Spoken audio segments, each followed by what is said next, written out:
Many people think in America a business, they basically highly value a business which basically is valueless.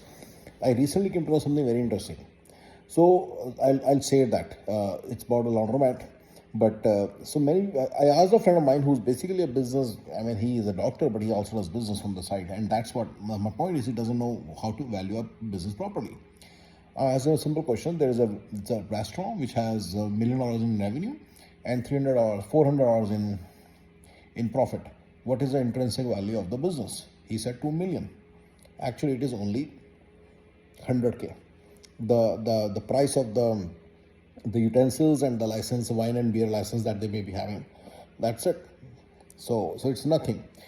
So many people try to sell this. So this person was terribly wrong, and so is Cody Sanchez. Cody Sanchez keeps talking about generational wealth, generational wealth. These businesses, baby boomers will sell these businesses.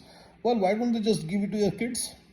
If it's such a generational business, it's such a great business, why don't you give it to your kids? Because this doesn't really, it is an owner-operator based business. This restaurant would be an owner-operator based too. It's an Indian restaurant, by the way.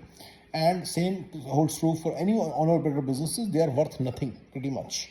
They are not worth nothing, right? If you got a permit or something, they're just worth that permit. They're nothing more than that. So Cody Sanchez is completely wrong when she says it's a generational wealth building business, generational wealth and generational wealth. There is no such generational wealth in this, and it is not a wealth building business. Recently, I met with a friend who runs a laundromat, and I'll tell you one thing. He told me something very interesting. He said in the next laundromat, if he wants to buy, I said, will you buy? He bought a restaurant for laundromat for 150K, and then he revamped it by putting new machines and all that. He said if he buys a new laundromat, he will buy it for $0, and he will tell the landlord that I'm going to take over this. Landlord is scared that the laundromat person dies, his business dies, then he will leave the lease, right?